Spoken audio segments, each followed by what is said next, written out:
التصميم اللي معانا تصميم أحمد الشموتي. أحمد خريج دبلومة الديكور.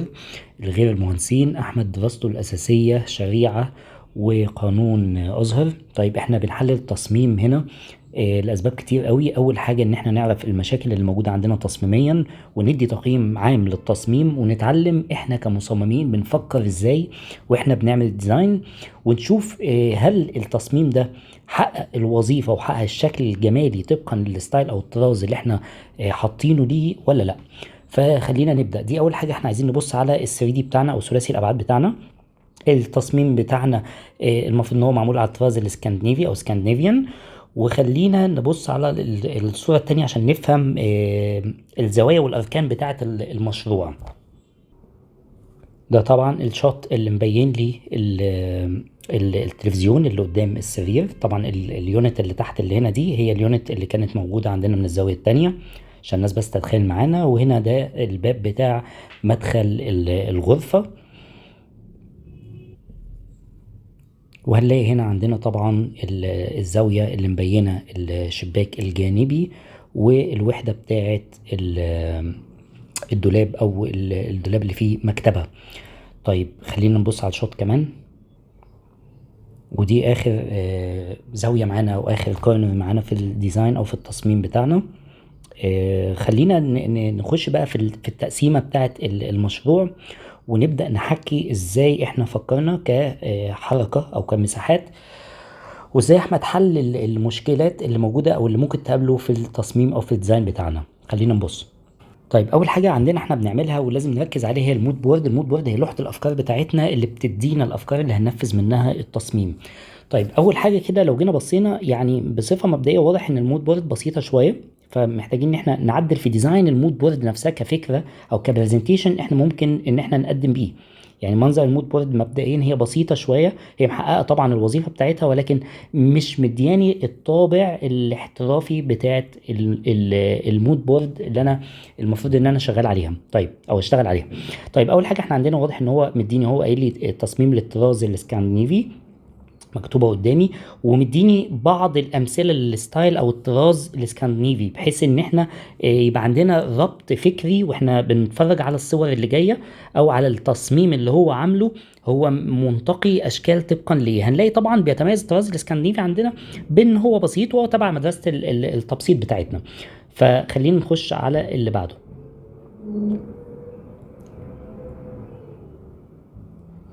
ده البلان بتاعنا. واضح ان انا عندي المدخل اهو من هنا، ده الباب بتاعنا، وعندي هنا المكان بتاع الشباك الجانبي او البلكونه الجانبيه، وهنا الشباك اللي ورا السرير. السرير بتاعنا موجود اهو واضح، وعندي هنا المكان اللي هو المفروض ان هو كومود بيلت ان او خارج من يونت الدولاب اللي عندي هنا. وده الكومود التاني الباف بتاع التسريحه اللي عندنا. وهنا في المفروض دولاب جانبي، وطبعا السجاده قدامنا اهي، وده مكان التلفزيون. طيب هو بيقول لك احنا عملنا ترحيل للباب 36 سنتي. خلينا نعمل بس نمسح الكلام ده. بيقول لك احنا عملنا ترحيل للباب 36 سنتي على الحائط عشان يستغل الحائط اللي ورا ده لمساحات تخزين. يعني بص، هو البلان اصلا او التقسيمه بتاعتنا بتاعت غرفه النوم المفروض ان احنا المنطقه دي كانت عندي 24 سنتي اللي هو تقريبا ربع متر. فالربع متر دي لو احنا جينا حطينا دولاب زي ما انت شايف المقاس بتاعه هنا مش هيديني مجال ان انا احط تسريحه. فبدأ ان هو يحرك الباب عن الحائط عشان يدي مساحة للحائط ان هي تبقى 60 سنتي فيديني مكان للدولاب. فهو عمل ترحيل للدولاب في المنطقة دي، وبالتالي الدولاب اداني مجال هنا لما اتنقل في الحتة دي اداني مجال ان انا احط التسريحة. طبعا ده علشان كان يحصل الدولاب احنا عارفين ان هو من هنا لهنا حوالي 60 سنتي، والجزء اللي يعني من هنا لهنا المنطقة دي كده حوالي 60 سنتي. الجزء اللي متبقي عندي ده ما كانش كافي ان الدولاب يجي فيه، فعشان كده بالتالي هو حرك الباب شويه كفكره تصميميه لانه يستغل الحركه بتاعت المكان اللي عندنا، اداني مجال ان انا اقدر احط تسريحه في المنطقه اللي عندنا هنا. طيب نخش على اللي بعده.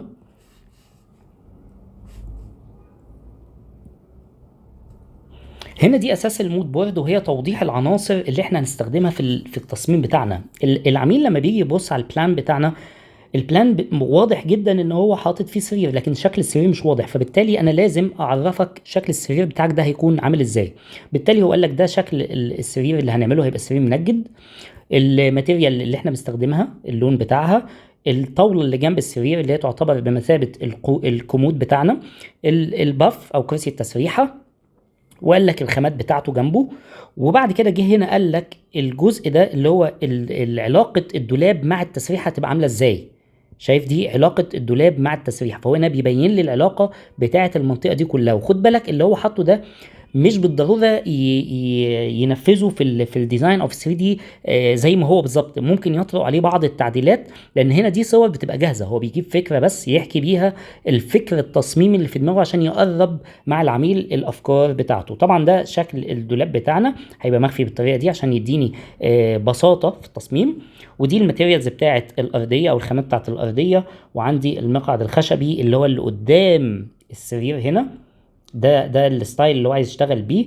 واضح طبعا ان هو من الاخشاب الطبيعيه.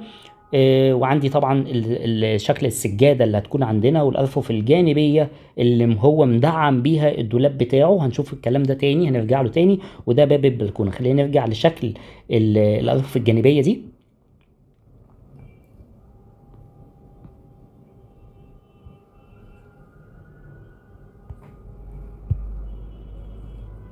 دي شكل الارفف الجانبيه اللي هو مديهالي كفكره. طيب خلينا نتكلم في الجزء اللي بعده. لو نزلنا هنا كده هتلاقي بيقول لك اهو شكل تصميم التسريحه، رجع وضح لي الدنيا، لان طبعا الصوره فوق ما كانتش باينه، كانت صغيره. وضح لي شكل التصميم بتاع التسريحه، ودي شكل التجليده اللي هو عايز يستخدمها. عشان كده بقول لك مش لازم او مش بالضروره ان هو يحط نفس اللي هيختاره، هو دي فكره الصوره، هو عايز يعمل التجليده دي هنا. وده بقى بيبان في 3 دي ماكس او بيبان في التصميم الثلاثي الابعاد اللي هو عامله ازاي، عمل الميكس ما بين العنصر ده والعنصر ده، فبيجيب لك الصوره للعنصر الاساسي وصوره للتجليده او الشكل بتاع الضلف اللي هيحطها كشرايح خشبيه. طيب نشوف الجزء اللي هو حاطته لي بعد كده. هتلاقي عامل لك تصميم لحائط التلفزيون، وهنتكلم انا يعني عندي تعليق على الجزئيه دي فهنتكلم عليها كمان شويه واحنا بنتكلم على العناصر التصميميه. في برضو من ضمن الحاجات اللي مديه عدم احترافيه، بص الفريم او الاطار ده، بص من هنا عامل ازاي ومن هنا عامل ازاي. الحاجات البسيطه دي بتفرق جدا في ان شكل التصميم بتاعنا او شكل البرزنتيشن بتاعتنا تكون شكلها احترافيه. قايل لي هنا تجليده الحائط بتاع التلفزيون هتبقى تجليده خشبيه، وده شكل التصميم بتاع التجليده او تصميم شكل التجليده. وقال لك هنا موقعها هو بيتكلم على ايه. وطبعا هنا كشرح الشرح مناسب جدا او كويس جدا، يعني كفكره شرح ان هو يقول لي شايف التجليده دي احنا واخدينها من المنطقه دي. وده طبعا احنا كنا شارحينه في الرسومات التنفيذيه وبنسميه تفصيله او تفصيليه. طيب نخش على اللي بعده. هتشوف التصميم بتاع السلاب او بتاع السقف. هو هنا قايل لك النظام الضوئي اللي هو مستخدم سبوتات. السبوتات دي المفروض انها داخله لجوه طبقا للفكره اللي هو عاملها. وطبعا هنا ده التوزيع بتاعنا بتاع السبوتات هتتوزع بالشكل ده في الاوضه. ودي طبعا شكل الاضاءه المعلقه اللي هو حاططها عشان تديني توزيع ضوئي اساسي للاوضه.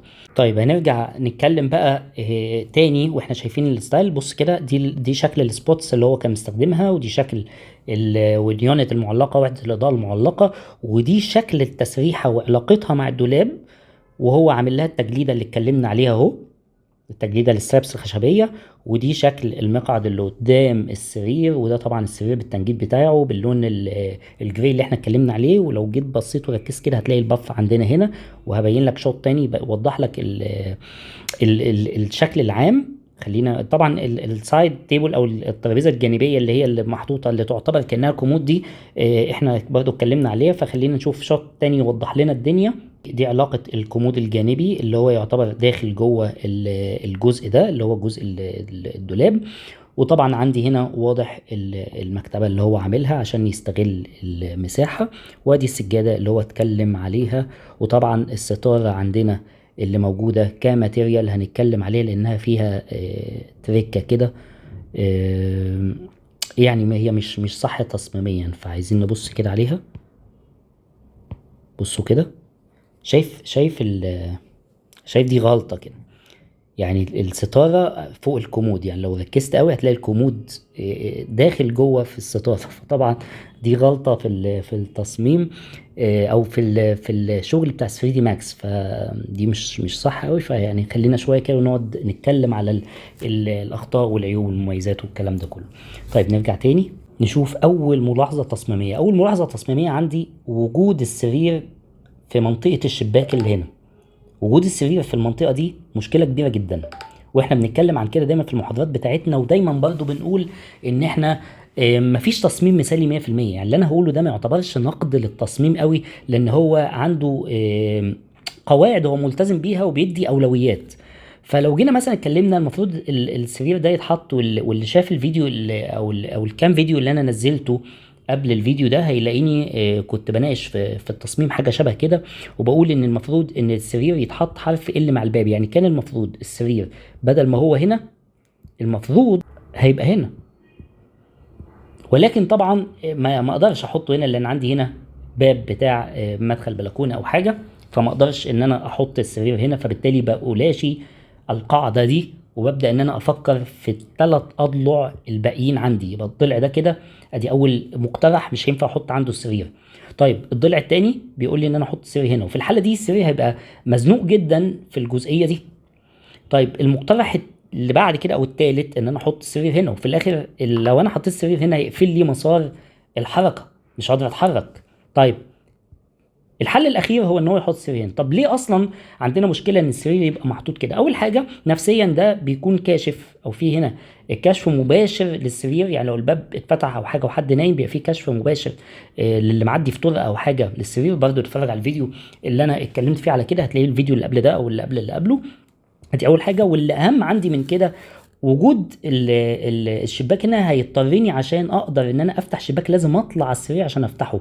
بجانب ان مع الوقت لو الشباك ده مش معمول بطريقه فنيه صح، طبعا هتلاقي فيه شويه امطار ممكن وطين وكلام من ده وتراب ينزل على السرير. بالتالي استخدام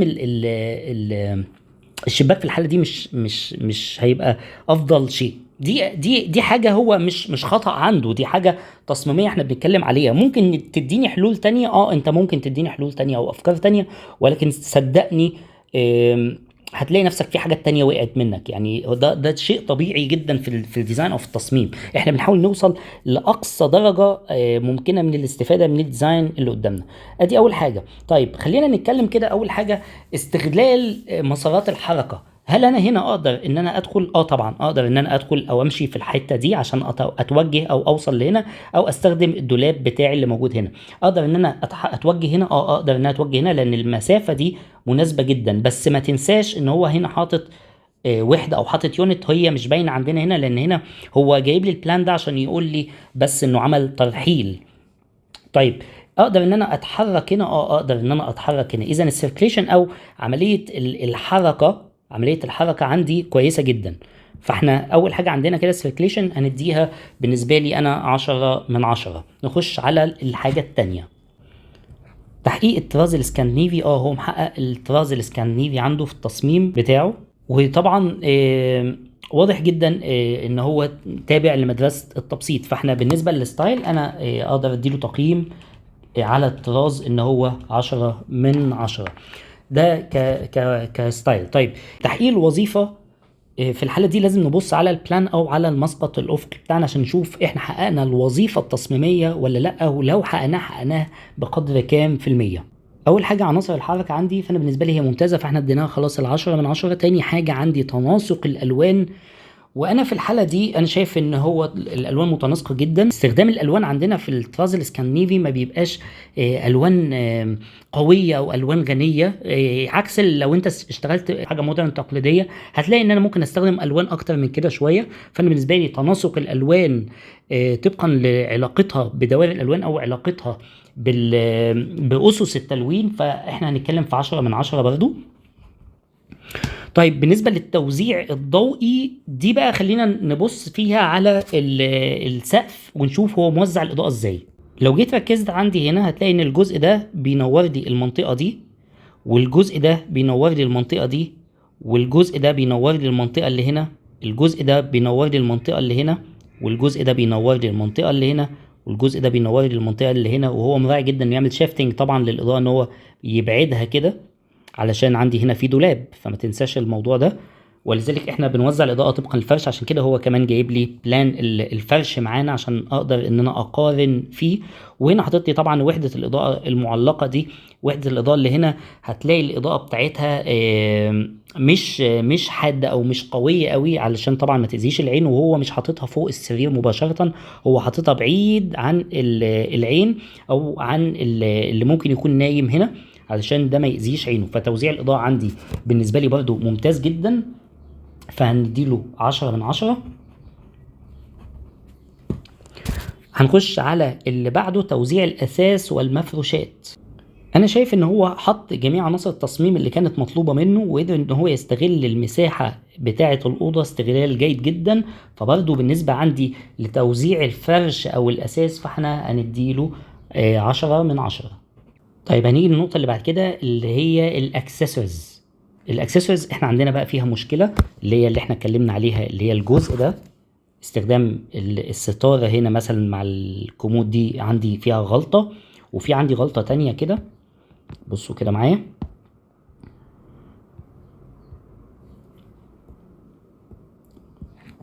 بصوا كتاب مقلوب. الحاجات البسيطة دي بتفرق جدا، بتفرق مش مع العميل العادي. هتقول لي ما هو العميل العادي ما ياخدش باله من الكلام ده، ولكن بتفرق مع مين؟ بتفرق مع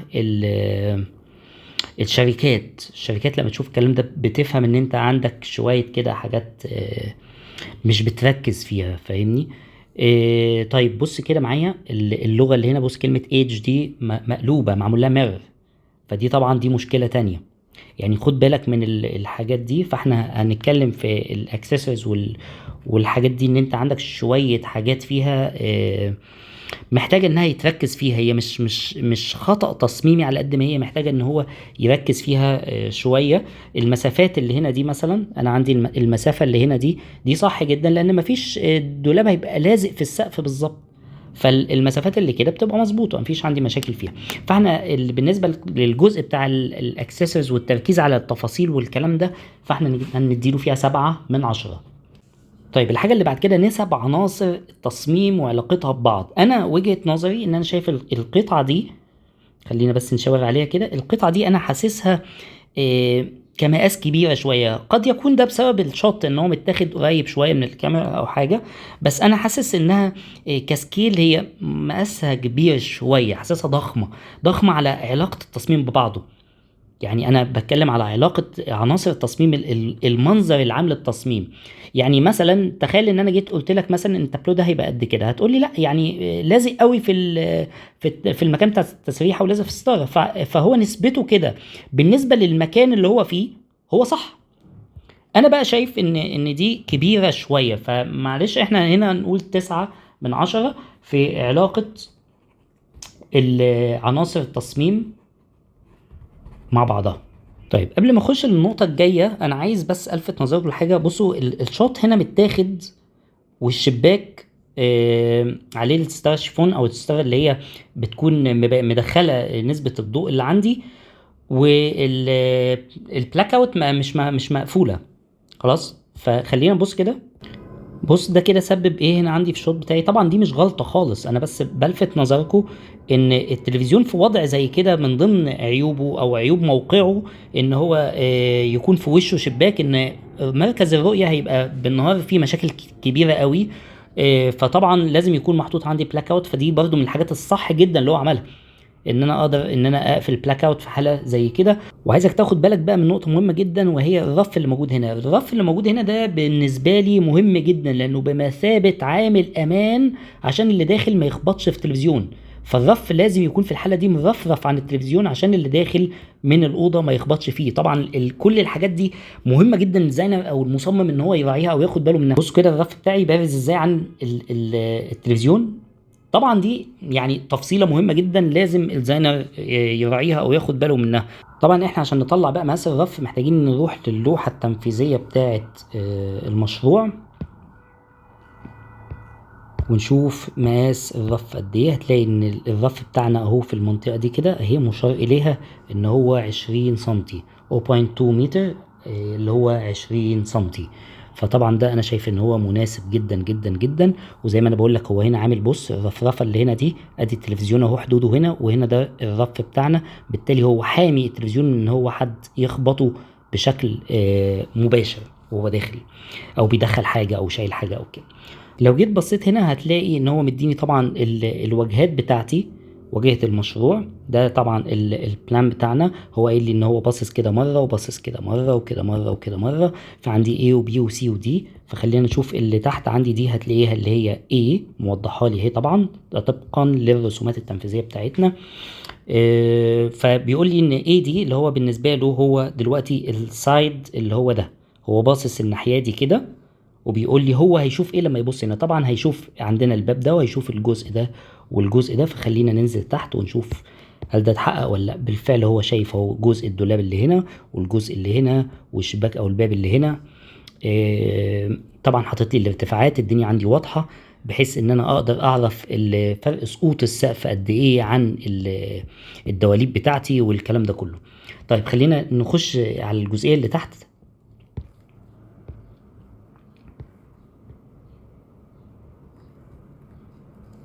هتلاقي ان هو حدد لي هنا الخامة المستخدمة للدهان والكود بتاعها، والحاجات دي مهمة جدا علشان اقدر ان انا اشتري طبقا للاكواد الموجودة. انا كديزاينر المفروض ان انا بحط ده، لان ده اسمه المواصفات. ده المواصفات اللي انا كراجل بنفذ المفروض ان انا امشي عليها.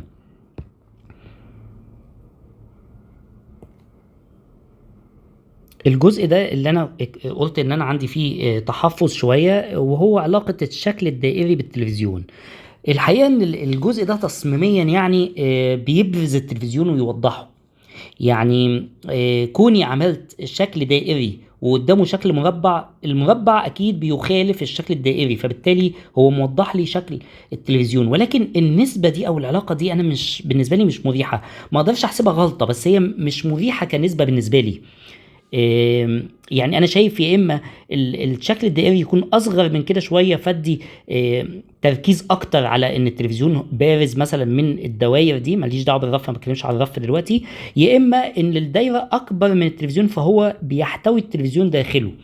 هو هنا يمكن حب يفكر ان هو يكسر القاعده شويه، ان هو ما يخليش الموضوع بسيط قوي، وانا معاه شويه في الحته دي. ولكن ما اقدرش احسب ان الجزئيه دي عندي غلطه. هنتكلم بقى على الجزء بتاع الماتيريالز او بتاع الخامات. هو قال لي هنا دي خامة الستاير، دي خامة الخشب للأرجل، دي خامة كتان للمقعد، دي خامة الكومود. طيب انا هل الخامات دي متوفرة؟ ده مبدئيا مدى توفر الخامات 10/10 الخامات دي متوفرة كشكل يعني. يبقى توافر الخامات هندي التقييم فيها 10. هل الخامات دي ليها بدايل؟ وده مهم جدا في السوق. يعني انا ممكن انزل للسوق علشان اجيب الماتيريال دي، الجزء ده او الماتيريال دي ما لاقيهاش، فهل ليها بدايل في السوق؟ فمدى توافر البدائل ده موجود، هناخد فيه 10/10. ولكن بقى هي الماتيريال ايه اصلا عشان ابدلها؟ يعني الماتيريال ايه؟ انت حاطط لي خشب، يعني طب ما يعني في 50 نوع خشب، الجزء ده هجيب ايه؟ يعني انا هاخد على طبقا للشكل وخلاص. فانا كتوصيف لا ده موجود هنا عندي في المود بورد ان الخامه دي الماتيريال بتاعتها ايه، ولا موجود عندي في كتوصيف خامه، ولا موجود عندي في التنفيذي او في المشروع التنفيذي. مش عارف، ممكن تكون موجوده وفي فايل تاني او حاجه ولا لا، ولكن انا بتكلم على اللي قدامي دلوقتي كتصميم. فانا بالنسبه لي ان الخامه كنوع تبقى موجوده دي انا مش موجود. فبالنسبه لي انا نوع الخامه نفسها كخامه، زي ما انت عملت لي كده في الدهانات جوتن، وقلت لي ده جوتن كود كذا علشان اجيب اللون الفلاني. انا هنا عندي ده يمكن اهم شويه كمان من الدهانات على فكره كماتيريالز، انها تكون واضحه في الفurniture بتاعي. فانا بالنسبه لنوع الخامات او وجود نوع الخامات عشان العميل يقدر، لان العميل هيجي يقول لك طب هو الجزء ده خشب ايه؟ فاهمني؟ فانت قلت لي هنا ده اتش بي ال، خامه اتش بي ال. طيب الجزء ده بقى ايه؟ المقعد ده الرجلين دي هتبقى ايه؟ فاهمني؟ الجزء ده هيبقى الماتيريال بتاعته ايه؟ فالحاجات دي مهمه، ومهم انها تتحط في التوصيف. ويا سلام لو انت كمان في التوصيف قلت لي اجيبها منين. كديزاينر او كمصمم انت بتساعد جدا الراجل اللي بينفذ ان هو يطلع الحاجه زي ما انت عايز بالظبط، ان هو ما يسترخصش او ما يجيبلكش حاجه مجرد ما لقاش الخامه يقول لك انا جبت بديل عشان ما لقيتش، لا. فانت كديزاينر لازم توضح لي الحته دي حتى لو هتتعمل كشيت او كملحوظه على جنب. فنوع الخامات بالنسبه لي انا هقول فيه 2/10. 2 عشان انت قلت لي مره ان هنا في HPL ومره قلت لي ان في كتان كمان. يعني هو انا بالنسبه لي الحته دي مش عاطفيه خالص، كان ممكن يطلع فيها تفاصيل اكتر من كده، وخصوصا ان انا عارف ان احمد فاهم الكلام ده كويس وعارفه يعني. طيب نخش على التأثير النفسي بقى للمشروع، العوامل النفسية. هل المشروع كعوامل نفسية مريح نفسيا؟ مريح جدا نفسيا. يعني لو انت جيت بصيت المشروع ما فيهوش خلاف من الحاجات او من الطرز الآمنة كده اللي هي تعجب اي حد، وتحس ان هو الستايل بتاعه شويه فندقي، فاهمني؟ طبعا زي ما قلنا توافر الخامات. بص انت لو جيت بصيت على التابلو ده هتحس انك شفته قبل كده، ولو جيت بصيت على اليونت دي ممكن تلاقي لها بديل، لو جيت بصيت على السرير ده هتلاقي نفسك شفته قبل كده، لو بصيت على اليونت دي شفته قبل كده. الموضوع ده على قد ما هو ميزه على قد ما انا هفاجئك دلوقتي واقول لك ان هو عيب، لانه احيانا بيخلي التصميم يعني مش مميز. ما شفتوه يعني مش انا كديزاينر لما بعمل المفروض اعمل حاجه انا العميل ده ما شافهاش قبل كده. فعلى قد ما المألوف حلو على قد ما لما بيبقى مبالغ فيه بيبقى مش حلو قوي. ولكن انا ما اقدرش اتكلم في الحته دي كتير لان هو لعب بالشغل اللي عنده، انه عمل ميكس ودخل قطع في بعضها والكلام ده، فخلى التصميم على قد ما هو ممكن يكون مألوف بالنسبه لك شويه، على قد ما هو كسر الحاجات دي باليونتس اللي ممكن تكون مختلفه شويه. بص بالدورانات، بان الشكل التصميم مش حاد. بص في انا عندي في دورانات شويه كده تكسر حديه المشروع. فانا ما اقدرش اقول ان هو غلطان في دي، ولكن انا حبيت بس اطرح وجهه النظر. نرجع تاني لحته العوامل النفسيه. التصميم مريح. فانا بالنسبه لي العوامل النفسيه التاثير النفسي، التاثير النفسي انا اقول فيه ان هو 10/10. طيب مرونة التصميم. يعني ايه مرونة التصميم؟ هل التصميم ده اقدر ان انا اصلح او افك او اركب او الكلام ده لو حصل فيه مشكلة؟ هل ان انا اقدر اخده معايا لو لا، في عندي بقى، ودي مش عيب برضو منه، ولكن انا هدي التقييم هنا واقع فيها سنة. الحاجات البلت ان عموما دي مشكلة فيها، ان انا مفصل على قد المكان بالظبط. وعموما التصميم المفروض يبقى كده على فكرة. بس احنا كثقافة عربية شوية ممكن ان انا انقل من المكان ده، فبحتاج ان انا الدولاب بتاعي ده استثمار. يعني قطعة زي السرير ده تقدر تاخده معاك في اي حتة. السرير ده انت تقدر تاخده معاك في اي حته، اليونت دي تقدر تاخدها معاك في اي حته، التابلوهات تقدر تاخدها معاك في اي حته، الستاير نفس الفكره شويه يعني شويه ها. ولكن قطعه زي الدولاب والمكتبات اللي موجوده عندنا، خلينا نبص كده، المكتبات اللي معموله بالشكل ده وبالمقاس ده بالمقاسات اللي مظبوطه على قد موقع السرير والحاجات دي بتبقى فيها مشكله شويه. فاحنا يعني معلش انا هاجي عليك في التقييم في الحته دي، ونتكلم ان المرونه بتاعت التصميم في حته ان انا اقدر اخد القطعه معايا او كده، ان نتكلم في 8/10. هي مش غلطه عندك لان هو الستايل بتاعك كده او التصميم بتاعك كده، هي مش غلطه. ولكن انا برضو يهمني ان التصميم يكون مرن. يهمني ان التصميم يكون مرن. هو ده عموما عيب البيلت ان. وعشان كده على فكره الناس اللي بتصمم مطابخ بتبقى عندها مشكله في الحته دي، ان هو لازم ياخد المقاسات مظبوطه قوي على المطبخ. فدي مشكله عامه يعني. طيب الجانب الجمالي انا شايف وجهة نظري، طبعا ده شيء نسبي، بس انا وجهة نظري للمشروع جميل. فانا هقول الجانب الجمالي انا هديله 8/10. وبالنسبة بقى لاختيار الشوتس اللي انت واخدها، فانا بالنسبة لي دي حاجة ممتازة. انت مختار شوتس وضحت المشروع قوي، والمشروع واضح وباين. فانا بالنسبه لي دي برضو ممكن نتكلم في اختيار المشاهد. وده على فكره مهم جدا، ان المصمم لو مش عارف ياخد المشهد او الشوت منين ده يخليه ممكن يظلم شغله. فاختيار المشاهد عندي انا هتكلم برضو في 9/10. انا شايف ان هي ممتازه. ليه 9؟ في بعض الحاجات اللي ممكن تكون افضل شويه، زي الشوت ده برضو ما كانش مريح قوي. انت عايز هنا تبين لي الجزء بتاع الباب اللي هنا ده، الحته اللي باقيه هنا اصغر من الحته اللي هنا، فالموضوع مش سيمتري قوي. وعندك لو جيت انت عملت زوم اوت، انا عارف ان هيبان لك عندك جزء من الدولاب، فانت قطعت كده قبل الدولاب في حته، حتى يعني ايه انت وقعت منك كده صغننه كده من الدولاب، انت عايز تهرب منه اهو، بس هي باينه موجوده عندي. فالشوت مش مريح قوي ده، يعني الشوت ده انا حتى لما جيت حبيت اتكلم على الرف ما كانش باين عندي قوي، فاضطرينا نلجأ ان احنا نبص من زاوية تانية. انت هنا يمكن ده مريح اكتر بالنسبة لي، بان جزء من الدولاب، ولكن الشوت مريح بصريا يعني. فعشان كده انا اتكلمت في 9/10. التصميم ده اتعمل تحت اشرافنا طبعا، كتدريب او تريننج في التلت الثالث من الدبلومة. تسلم ايدك يا احمد، شغل حلو جدا. فعايز اقول التقييم النهائي من وجهة نظري في المشروع طبقا للتقييمات اللي احنا قلناها دي هيكون 88%. تسلم ايدك، المشروع جميل جدا. 88% ده رقم حلو جدا على فكرة بالنسبة لمشروع، لان المشاريع عندنا بتكون تقييم يعني ممكن حد يزود عن كده 5% او يقلل عن كده 5%. المشروع جميل، وتسلم ايدك، وبالتوفيق. شكرا لكم.